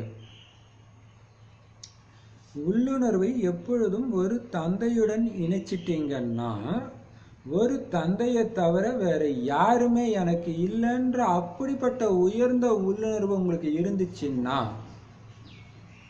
அந்த இல்லறம் முன்னேற்றத்துக்கான சாதனமா ஆகிடும். உள்ளுணர்வு உயர்ந்ததாகவும் சிறந்ததாகவும் இருந்துச்சு அப்படின்னா சஞ்சலப்பட முடியாது. இப்படிப்பட்ட சிறந்த உள்ளுணர்வு மூலமாக முன்னேற்றம் செய்தபடியே கதி சத்கதியை சுலபமாகவே அடைஞ்சிடுவீங்க. பிறகு எல்லா புகார்களும் முடிஞ்சு போயிடும், எல்லா கம்ப்ளைண்ட்டும் கம்ப்ளீட் ஆகிடும் அப்படின்னு சொல்றாரு. சூப்பரா சொல்றாருல. அப்படியே ஸ்லோகனம் பார்த்துடலாம். ஒருவேளை தூய்மை கனவு அளவுல கூட ஆட்டம் காணுது அப்படின்னா நிச்சயத்தின் அஸ்திவாரம் பக்குவமா இல்ல குழந்தை. எப்படி சொல்றாரு பாருங்க இல்லையா. அஸ்திவாரம் இல்ல, சரியா இல்ல, பக்குவப்படுத்தணும், பக்கா கரோ அப்படின்னு பாபா. சரி, இப்ப வரதானம், உள்ளுணர்வு மாறும் பொழுதுதான் தூய்மையான இல்லறம் சத்தியுகத்துல இருக்கும்போது என்ன தூய்மையா இருக்கிறதுக்கான காரணமா இருந்ததுன்னா உங்களுடைய உள்ளுணர்வு தூய்மையா இருந்துச்சு இல்லையா. அந்த எண்ணங்களையே உள்ளுணர்வு தான் உருவாக்குது. ஒருத்தர் மேல கோபமான ஒரு உள்ளுணர்வு வந்துருச்சுன்னா ஆட்டோமேட்டிக்கா கோபமான எண்ணங்கள் அப்படி சர மாதிரியா வருது. அந்த மாதிரி தூய்மையான உள்ளுணர்வு இருக்கிற வரைக்கும் அந்த இல்லற மார்க்கம் தூய்மையான இல்லற மார்க்கமா இருந்துச்சு சத்தியுகம் திரேதால. துவாபர யுகத்துல உள்ளுணர்வு ஸ்லைட்டா ஆட்டம் காணும்போது தான் அது அசுத்தமான இல்லற மார்க்கமாக மாறுது. இப்ப உலகமே அசுத்தமா இருக்குது, எங்க பார்த்தாலும் அசுத்தமான இல்லற மார்க்கம். ஆனா நீங்க மட்டும் தூய்மையான இல்லற மார்க்கத்துக்கு மாறணும்னு முயற்சி பண்றீங்க. ஆனா வாயு மண்டலத்துல இருந்து எல்லாமே உங்களுக்கு பாதகமாவே இருக்குது. அப்ப எப்படி தூய்மையான இல்லற மார்க்கத்தை வைக்கணும் அப்படின்னா, தூய்மையான உள்ளுணர்வே எடுத்துட்டு வர முடியல, எப்படி வைக்கிறது? அதுக்கு பாபா சொல்றாரு, எப்பொழுதும் ஒரு பாபா கிட்ட மட்டும் உங்க உள்ளுணர்வை இணைச்சு வைங்க. அப்பா பாபா, அம்மா பாபா, கணவன் பாபா. கணவன் பாபாவா இருக்கும்போது பாபாவை நீங்க விகாரமா பார்க்க முடியுமா? எப்படி இல்லையா? இப்போ கணவன் வரும்போது கணவனுக்குள்ள பாபா உள்ள இருக்கிறாருன்ற அந்த உணர்வுல பேசணும். நேற்று பயிற்சியுமே அதுதான் இல்லையா? அப்ப எப்பயுமே ஒரு பாபா கிட்ட மட்டுமே உங்க புத்தியை இணைக்கிறீங்க. ஒரு பாபாவை தர எனக்கு இந்த உலகத்துல யாருமே கிடையாது, அப்படி ஒரு உள்ளுணர்வு. ஜானகி தாதியோ இப்படி எந்த நேரமும் இதே தான் சொல்லுவாங்க இல்லையா? ஒருத்தன் பாபா, நானு பாபா, மூணாவது யாருமே இல்லை. அப்படி இருந்தீங்கன்னா அதே இல்லற மார்க்கம் உங்களை முன்னேற்றம் அடையக்கூடியதா மாறும். அப்போ உங்களுடைய உள்ளுணர்வு உயர்ந்ததா இருக்கும், ரொம்ப சிறப்பா இருக்கும். அப்ப எப்படி சஞ்சலமாகும்? அப்ப உயர்ந்த உள்ளுணர்வு இருந்தா சஞ்சலமாகாது. ஆனா அந்த உயர்ந்த உள்ளுணர்வு வர்றதுக்கு ஒரு பாபாவை தவிர எதுவுமே இருக்கக்கூடாது. எப்பயுமே பாபாவோட இருக்கிறோம், பாபாவோட இருக்கிறோம், பாபாவோட இருக்கிறோம். பேசும்போது கூட பாபான்னு ஒரு பிரதர் இருக்காரு, நந்தா பிரதர்னு ஜோலாமி குரூப்ல இருக்காரு. அவர் சொல்றாரு, சிவநண்பனோட நான் இப்ப வரேன், சிவநண்பனோட போறேன், சிவநண்பனோட பைக்ல போயிட்டு இருக்கிறேன். நண்பனே சொல்றாரு. இப்ப எப்பயுமே தூங்கி எழுந்திரிச்சோடனே டக்குன்னு சிவநண்பனோட இருப்பார். அப்ப அந்த ஒரு அட்டாச்மெண்ட் தெரியுது இல்லையா? ஸோ அப்படி இருந்தா எப்படி சஞ்சலமாக முடியும்? இப்படிப்பட்ட சிறந்த உள்ளுணர்வு மூலமாக முன்னேற்றம் அடைஞ்சு போய்கிட்டே இருப்பீங்க. அந்த அளவுக்கு சிறந்த உள்ளுணர்வு இருந்தாதான் முன்னேற்றம் அடைஞ்சுக்கிட்டே இருப்பீங்க. முக்தி அடையிறதோ, ஜீவன் முக்தி அடையிறதோ உங்களுக்கு ஒரு பெரிய கஷ்டமான விஷயமாவே தெரியாது. ஒரே விஷயம், ஒரே அம்பு, ஒரு பாபாவை தவிர யாரும். எவ்வளவு பெரிய பயிற்சி இல்லையா? பிறகு எல்லா புகாரும் முடிஞ்சிடும். பாக்குறவங்க எல்லாம் பாபா பாருங்க. பாபா ஒரு வேலையை சொன்னா நீங்க எப்படி சரி பாபான்னு பண்ணுவீங்க. மனுஷன் சொன்னா ஏன் என்ன மட்டும் சொல்றாங்க, ஏதோ ஒரு காரணத்துக்காக தான் சொல்றாங்க, இப்படி எல்லாம் மைண்ட் வேலை செய்யும். ஆனா பாபா சொன்னார்னா பாபா என் நன்மைக்காக தான் சரி போயிடுங்க.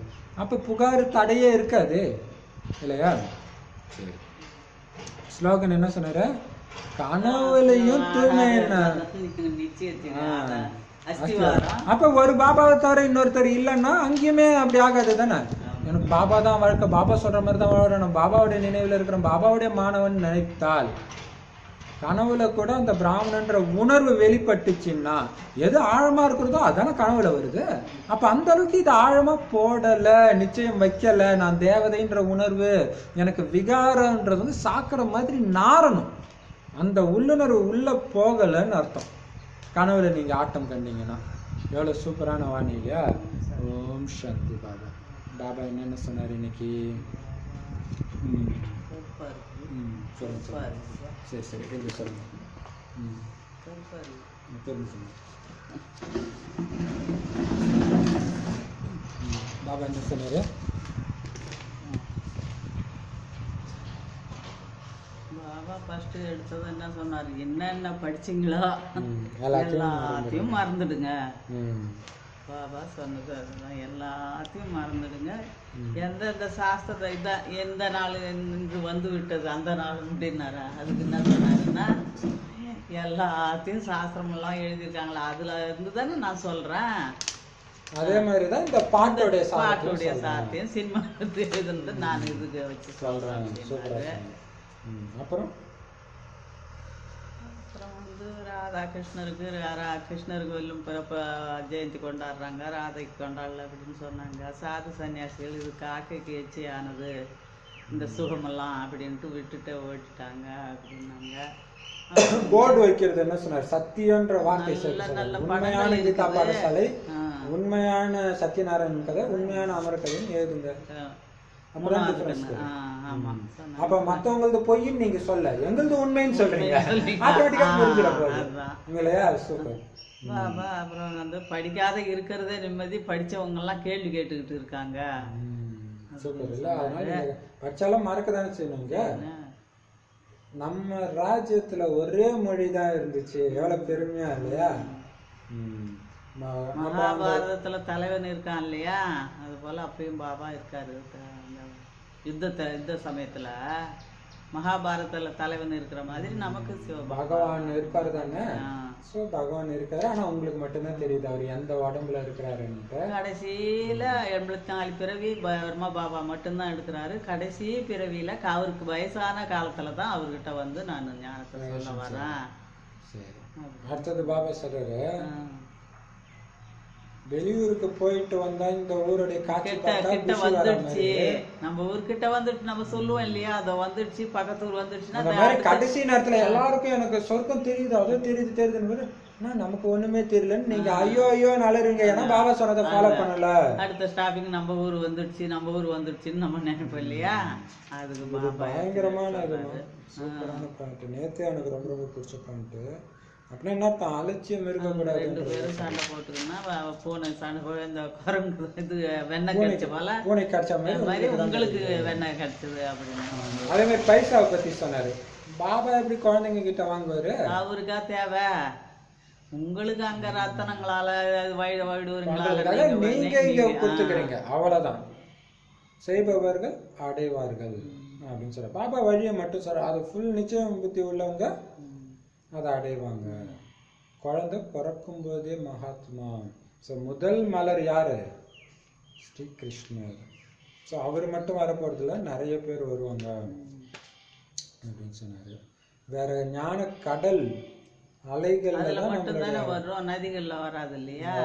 அப்ப அந்த மாதிரி நம்மளுடைய குப்பையெல்லாம் அடிச்சுட்டு போற அலை இந்த ஞான கடல் மூலமா நமக்கு கிடைக்குது. கன்னியாக்கள் சொன்னாங்கன்னா, இதெல்லாம் சொல்லி புரிய வச்சாங்கன்னா ரொம்ப ஆச்சரியப்படுவாங்க. அவங்களுக்கு புகழ், லௌகிக வீட்டுக்கும் பெருமை, அலௌகிக வீட்டுக்கும் பெருமை. சரி, மெயினா ஞான யோக பலத்தின் மூலமாக தான் சுயராஜ்யத்தை அடையிறீங்க. மற்றபடி புஜ்ஜ பலம் சண்டையெல்லாம் இங்க கிடையாது.